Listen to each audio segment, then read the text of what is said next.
হকিমতে কৰিব যজ্ঞ মনাতা গুণাই হে বিপদ কালে কৃষ্ণ বিনে অন্য গতি নাই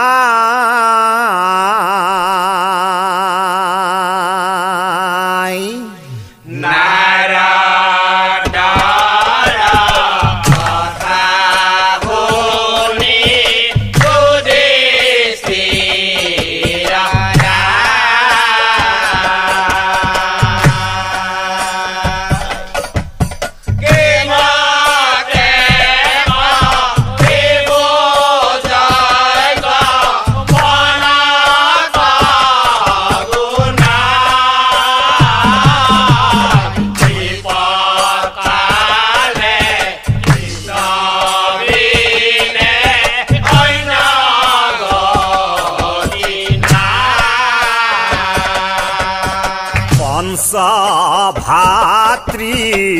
মিলি কৃষ্ণ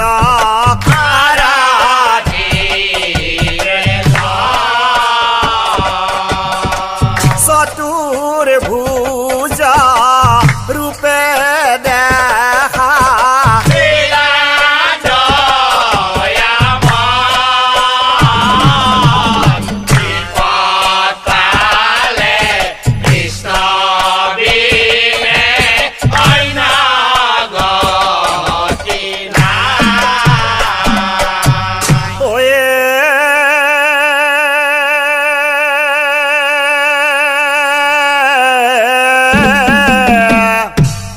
চতুর্ভুজা রূপে প্রভুয়ে দিলা দহরি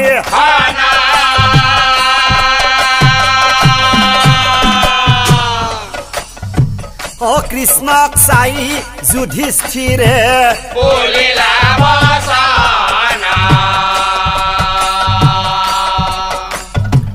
কৃষ্ণক চাই যুধিষ্ঠিৰে বলিলা বচনা শুনা শুনা শুনা জনার্দন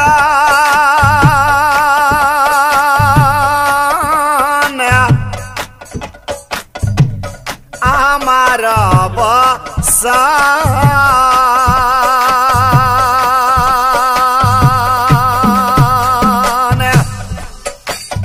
ও পিতৃরয়া দেখে যজ্ঞ করিবারে পিতৃরয়া দেখে যজ্ঞ করিবারে ও তোমাক আমি করো আরাধনা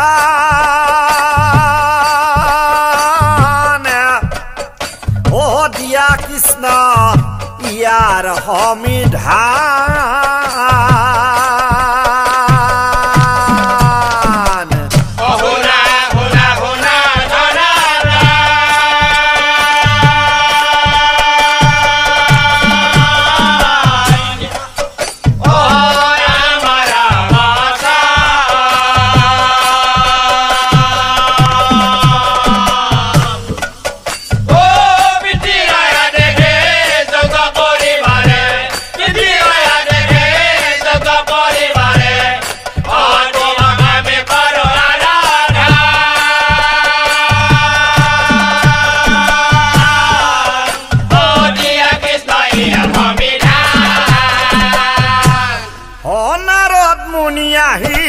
বুজাই কহিলা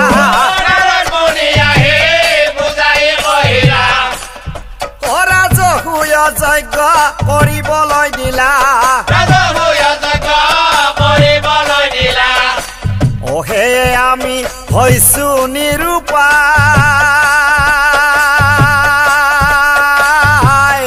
অ দিয়া কৃষ্ণ ইহাৰয়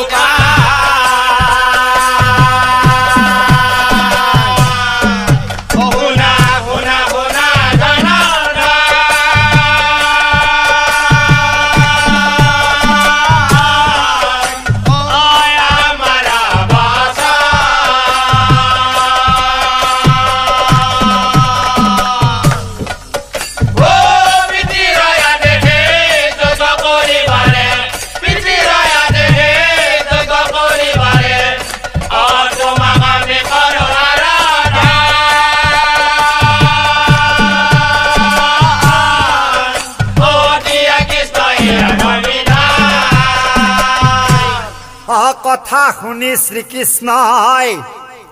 হাঁহি মাৰি কয় যজ্ঞৰ আয়োজন কৰা যজ্ঞৰ আয়োজন কৰা ও যজ্ঞ পাতে যুধিষ্ঠিৰে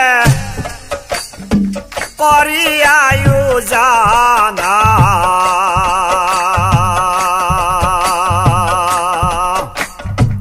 ও নানান জনে নানা বস্তু দিলা জনে জানা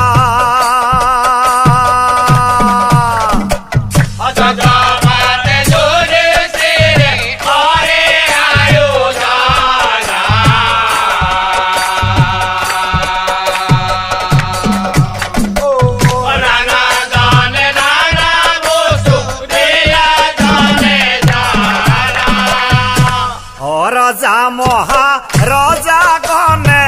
নানান বস্তু দিলা যজ্ঞৰ যোগাৰ দেখা হবে পৰ্বত সমূহ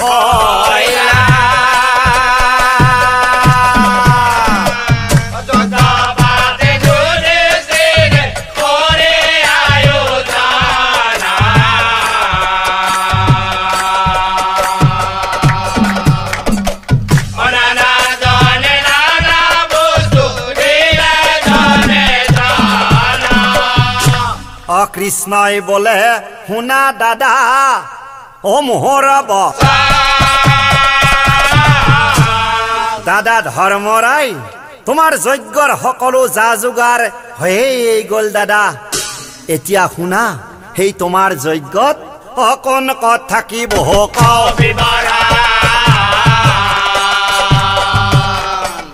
কোন কত থাকিব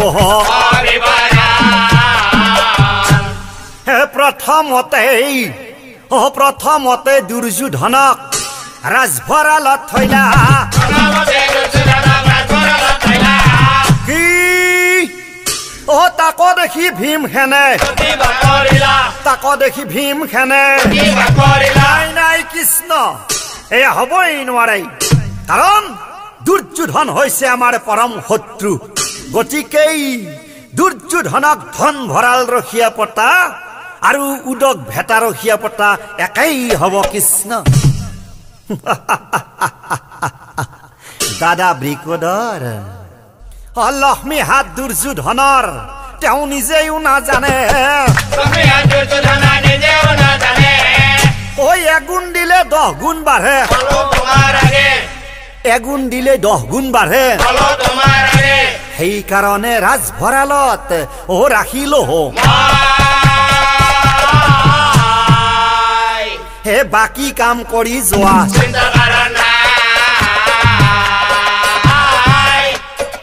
বাকি কাম কৰি যোৱা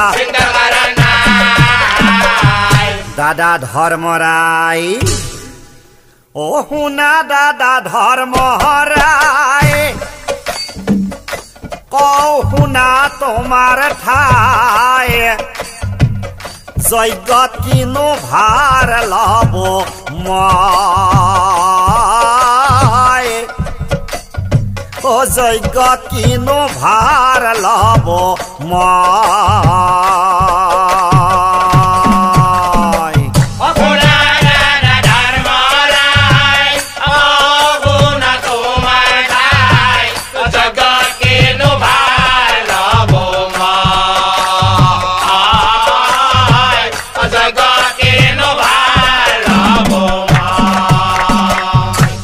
যত আহে ৰজাগণ আৰু ভকত সজ্জনগণ সকলোৰে ধুৱাইব চৰণ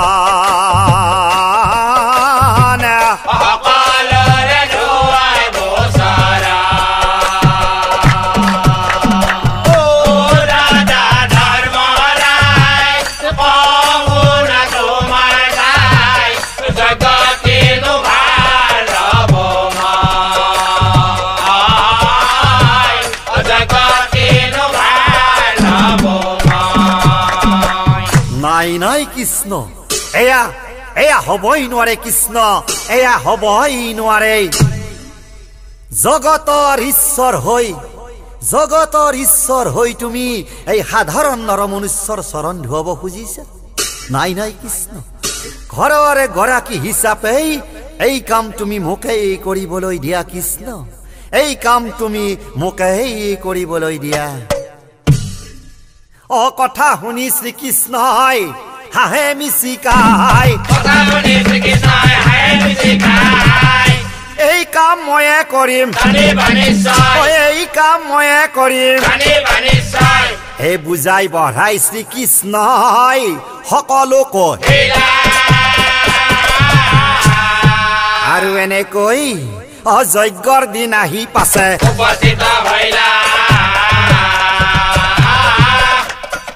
যজ্ঞৰ দিন আহি পাছে ও ভাইহঁত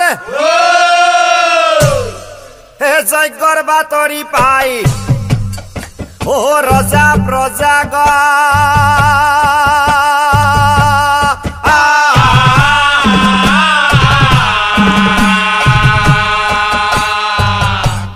হে পাণ্ডৱৰ গৃহে যায় ও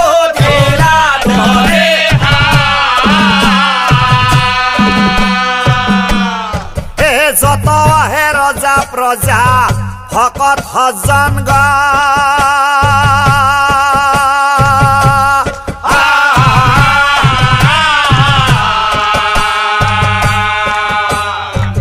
সকলোৰে প্ৰভু কৃষ্ণ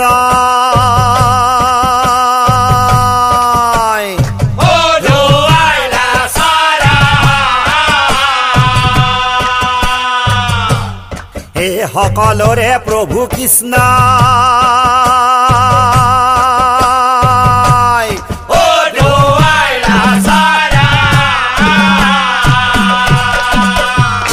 আৰু আনফালে ও পুৰোহিতে বেদ মন্ত্ৰ উচ্চাৰণ কৰে ৰজা ধৰ্মৰাই ও আহুতিৰ সময় হল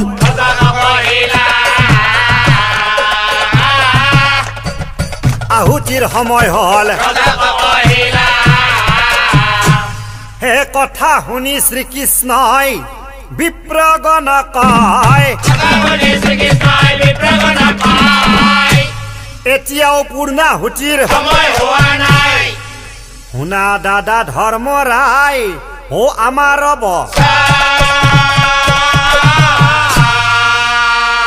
হে হৰি ধন নামেই ভকত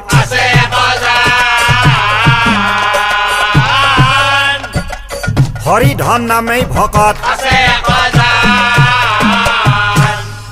তেওঁক মাতি আনি তুমি পূৰ্ণাহুতি দিয়া আৰু তেতিয়াহে যজ্ঞ সফল হব তোমাৰ যজ্ঞ সফল হব তোমাৰ অ কথা শুনি যুধিষ্ঠিৰ চিন্তাত হব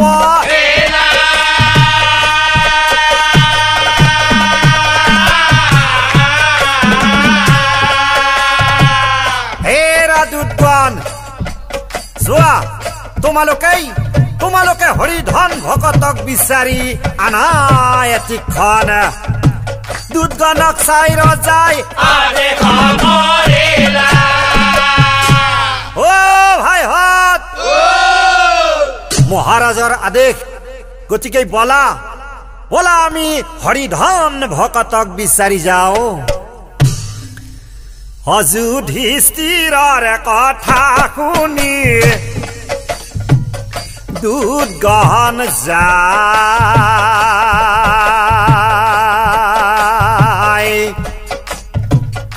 হৰিধন ভকতক বিচাৰিয়া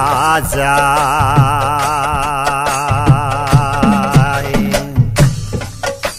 ও বিচাৰি হালে নোহা বাথুৰি কোনো ফালে ভকতক নাপালে অবিচাৰি অবিচাৰি হালেনো হাবাথুৰি কোনোফালে ভকতক নাপালে অবিচাৰি কিছু দূৰ গৈ এক শ্মশান দেখা পায়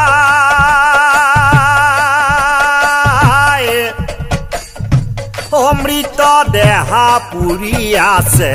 এক চন্দাল ভাই ও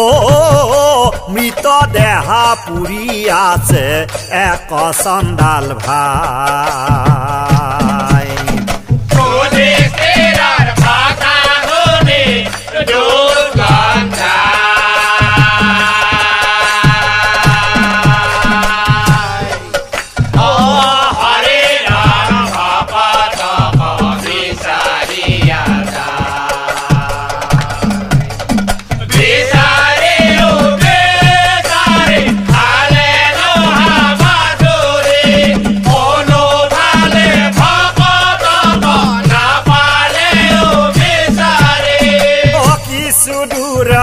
গৈ এক শ্মশান দেখা পায় অমৃত দেহা পুৰি আছে এক চন্দাল ভাই ও মৃত দেহা পুৰি আছে এক চন্দাল ভাই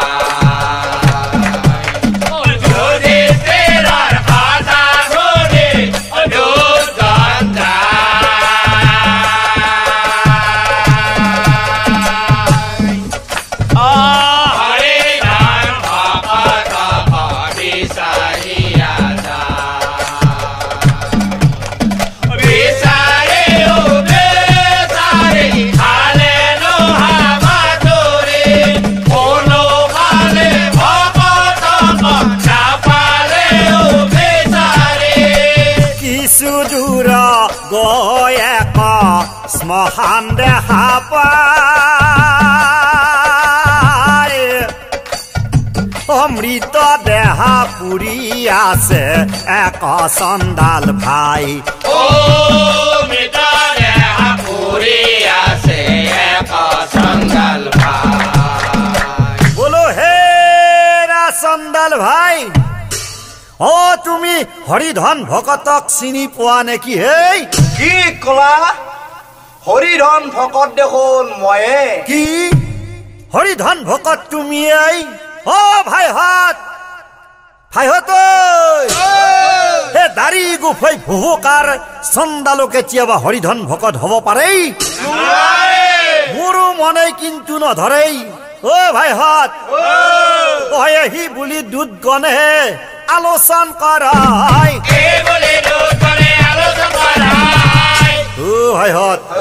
এটা কথা ঐ আমাৰ মহাৰাজে হৰিধন ভকতক বিচাৰি নিব দিছে আৰু এওঁ যেতিয়া নিজেই কৈছে এওঁই হৰিধন ভকত ও ভাইহত ও নিব দিছে লৈ যাও নিব দিছে লৈ যাও বোলো হে চন্দাল ভাই ও আমাৰ মহাৰাজ যুধিষ্ঠিৰেই এক ৰাজসুই যজ্ঞৰ আয়োজন কৰিছে আৰু সেই যজ্ঞত তুমি পূৰ্ণাহুতি প্ৰদান কৰিলে সেই যজ্ঞ সফল হ'ব গতিকে বলা বলা তোমাক আমি আমাৰ মহাৰাজৰ ওচৰলৈ লৈ যাওঁ ও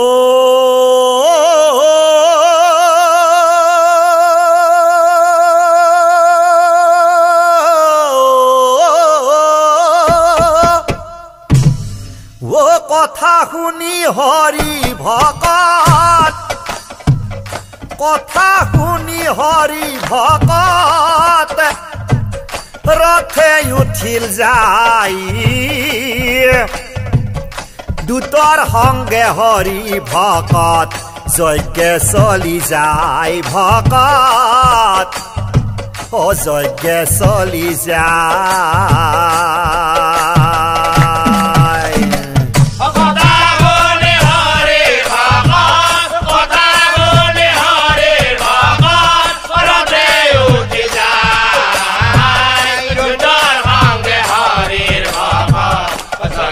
চলি যায়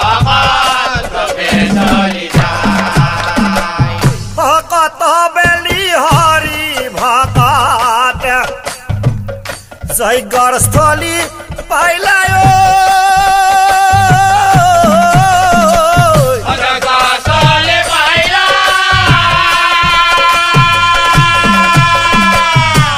আগবাঢ়ি আহি কৃষ্ণ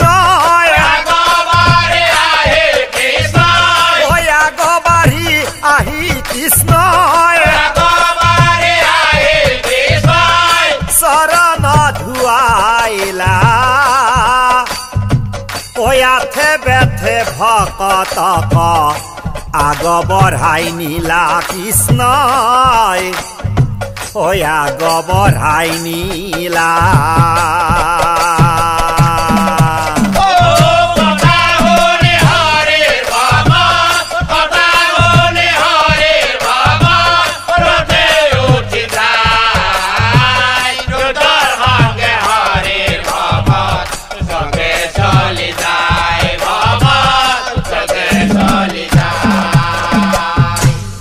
প্ৰভু কৃষ্ণৰ পৰামৰ্শ মতেই সেই হৰিধন চন্দালেই যুধিষ্ঠিৰৰ ৰাজসৈ যজ্ঞত পূৰ্ণাহুতি কৰিলা প্ৰদান আৰু লগে যজ্ঞ হৈলা সমাপন লগে যজ্ঞ হৈলা সমাপন প্ৰভু নাৰায়ণ অপাতক ভঞ্জন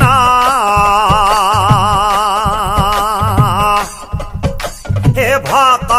বৎসল প্ৰভু দয়াময়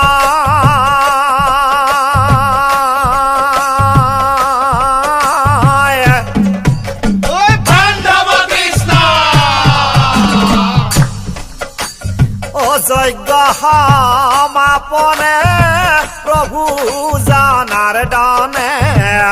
যজ্ঞ সমাপনে প্ৰভু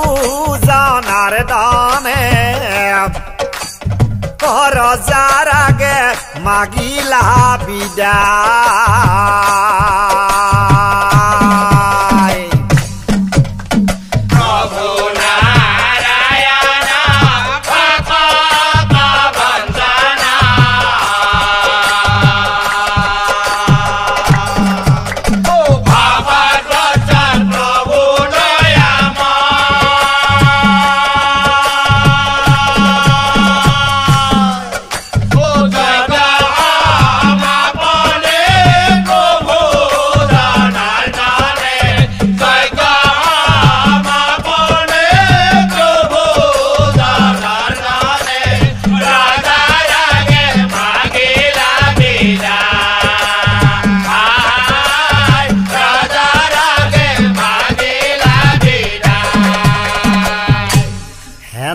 সময়ত ধৰ্ম যুধিষ্ঠিৰে কৃষ্ণক চাই বুলিলা বচন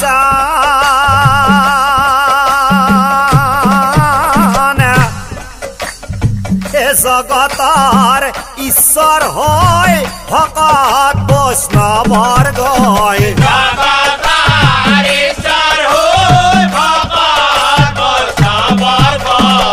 জগতৰ ঈশ্বৰ হৈ ভকত বৈষ্ণৱৰ গৈ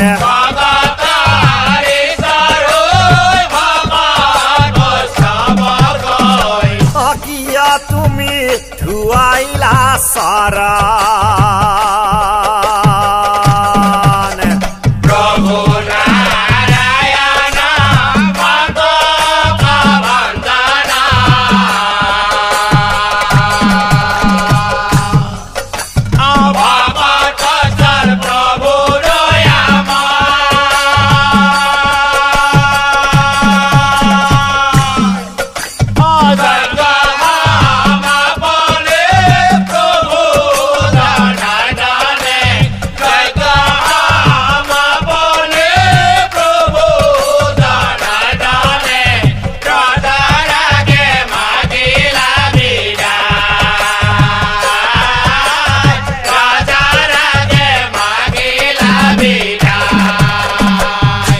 দাদা ধৰ্মৰাই তুমি সুধিছা তোমাৰ যজ্ঞত এই ভকত সজ্জন সকলৰ মই কিয় চৰণ ধুৱাই দিলো নহয় জানো দাদা? এই কথা জানিবলৈ হলে আমি ত্ৰেতা যুগলৈ উভতি যাব লাগিব দাদা। ত্ৰেতা যুগে ৰঘু বংশত ৰাম ৰূপ ধৰি দশৰথৰ গৃহে জন্মে প্ৰভু শ্ৰী হৰি।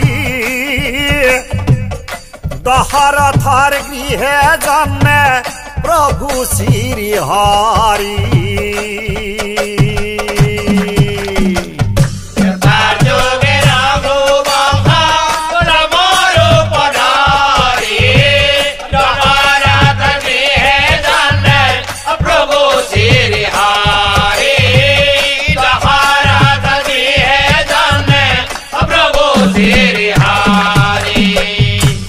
পিতৃ দশৰথৰাই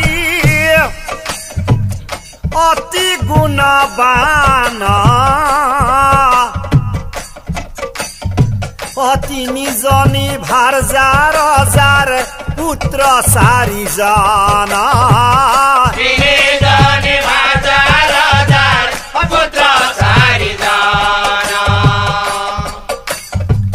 জ্যেষ্ঠ পুত্ৰ ৰামচন্দ্ৰ অতি জ্ঞানবান ৰামৰ অভিষেক পাতে কৰিয়া যতন।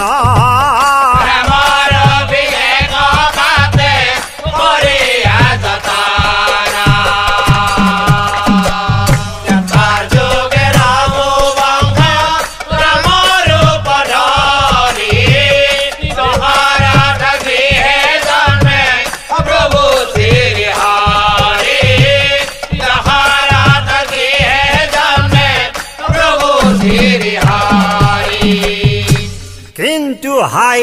বিধিৰ লিখন নাযায় খণ্ডন। পূৰ্বতে দিয়া চৰ্ত অনুসৰি ৰাণী কৈকেয়ীয়ে দশৰথ ৰজাৰ পৰা দুটা বৰ মাগিছিল। প্ৰথমটো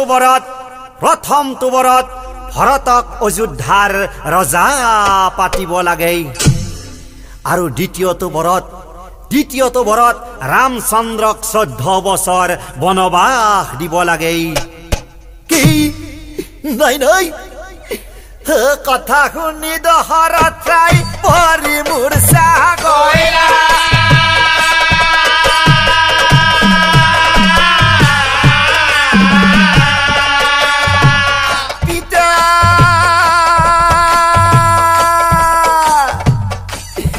বিদায় দিয়া পিতা। পিতৃক প্ৰণাম কৰি ৰামে বনে চলে গইলা। পিতৃক প্ৰণাম কৰি ৰামে বনে চলে গইলা। ও ৰাম চলিল ৰে ৰাম চলিল ৰে।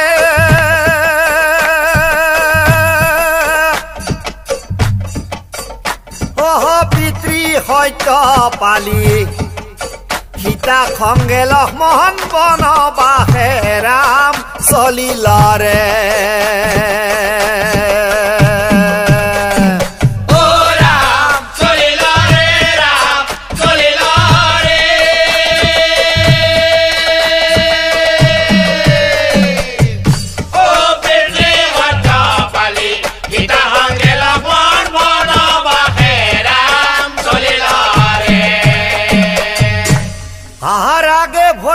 ৰামচন্দ্ৰ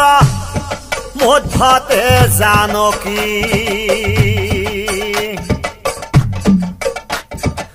পিছে পিছে চলি গইলা লক্ষ্মণ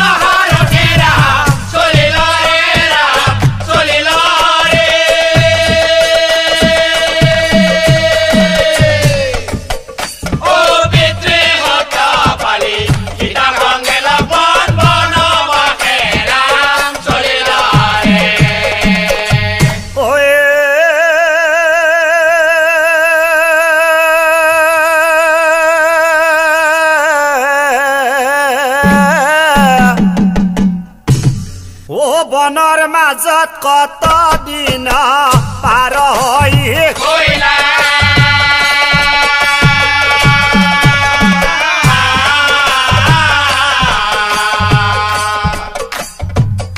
একদিনা শুনক পাছে যেন কথা হইলা একদিনা শুনক পাছে যেন কথা হইলা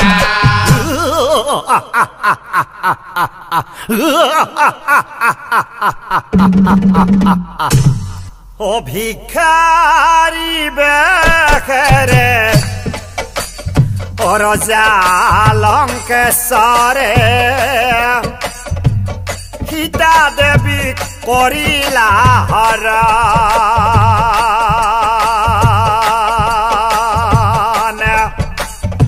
পুষ্পক রথে উঠি মহারঙ্গ করি পুষ্পক রথে উঠি মহারঙ্গ করি লয় গইলা অশোক কানন লয় গইলা অশোক কানন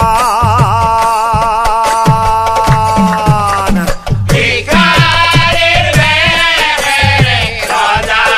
লঙ্কেশ্বৰে সীতা দেৱী কৰিলা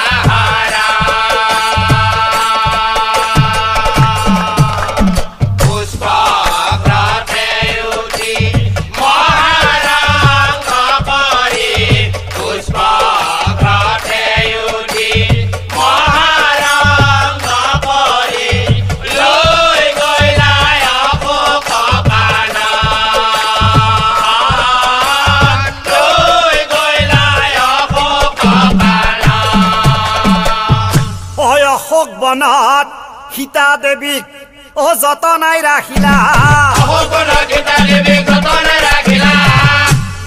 আৰু জটায়ু পক্ষীৰ মুখেই এই কথা প্ৰভু ৰামে এই কথা প্ৰভু ৰামে হাই লক্ষ্মণ সীতা কবি চাৰি শ্ৰীৰাম লক্ষ্মণে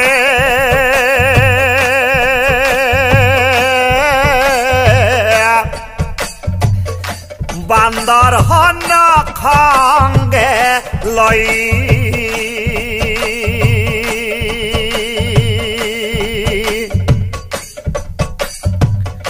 বান্ধিলে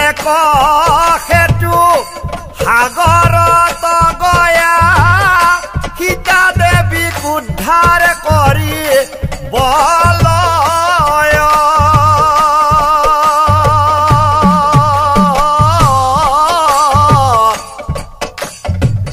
সীতা কবি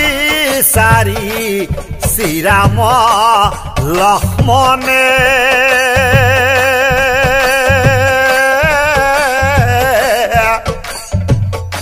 বান্দৰ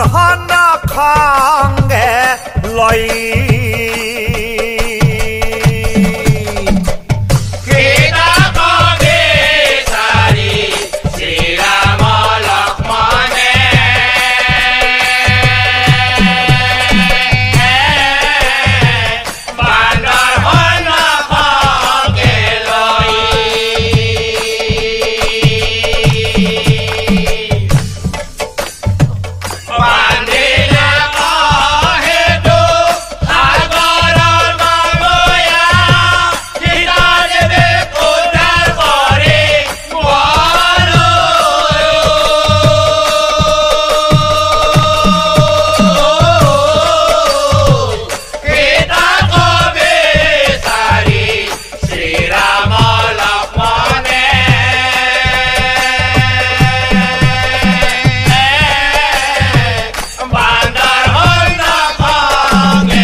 সেতু পাৰ হৈ প্ৰভু ৰাম লংকাত প্ৰৱেশিলা এই কথা ৰাৱণ ৰজাই এই কথা ৰাৱণ ৰজাই মহাক্ৰোধেই ৰাৱণ ৰজাই খেদিও আহিলা মহাপুতে ৰাৱণ ৰজাই খেদিও আহিলা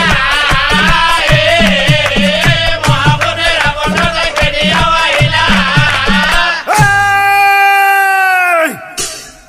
শ্ৰীৰামৰ সংগী মহা জয় আৰম্ভিলা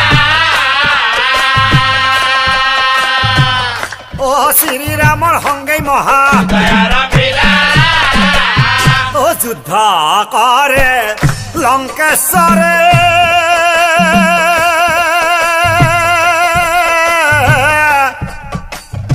ও ৰামৰ লগাতে যুদ্ধ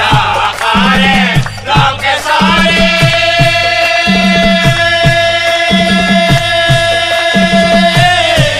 ৰামৰ লগতে দুয়ো জাহানে কৰে যুদ্ধ অতি ভয়ংকৰে যুদ্ধ কৰে লংকেশ্বৰে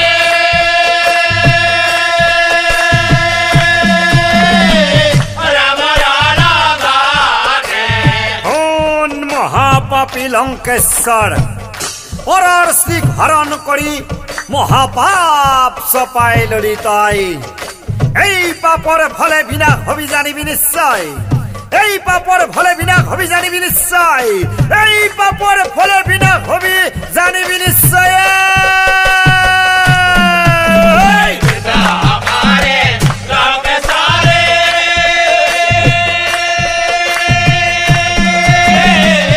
ৰামৰ লগতে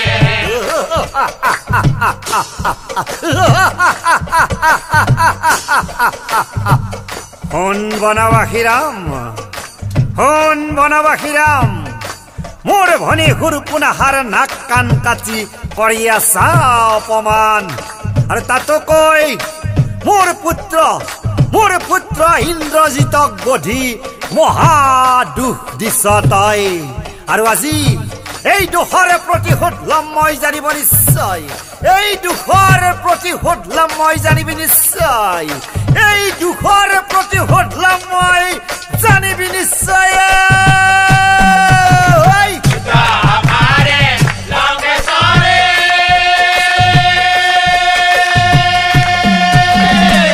ৰামৰ লগতে আহি বুলি লংকেশ্বৰে অগ্নিবাহন মাৰিলা যুদ্ধ কৰে লংকেশ্বৰে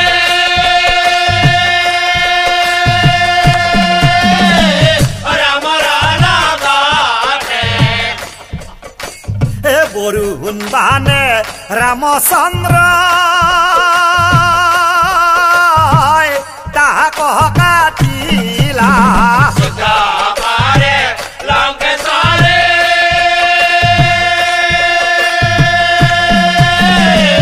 ৰামৰ লগতে বৰুণ বাহানে ৰামচন্দ্ৰ তাহাক কাটিলা যুদ্ধ কৰে লংকেশ্বৰে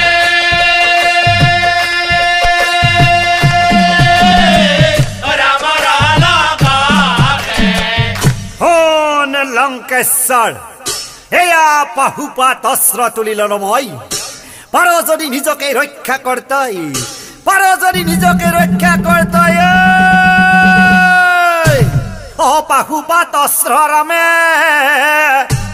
প্ৰহাৰ কৰিলা পাহুপাত অস্ত্ৰৰামে প্ৰহাৰ কৰিলা পাহুপাত অস্ত্ৰৰামে প্ৰহাৰ কৰিলা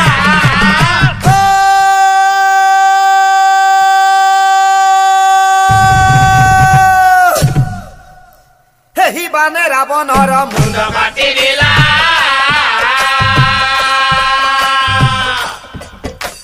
সেই বানে ৰাৱণৰ মুণ্ড কাটি দিলা হে দুই খণ্ড হৈ ৰাৱণ পৰিয়ে থাকিলা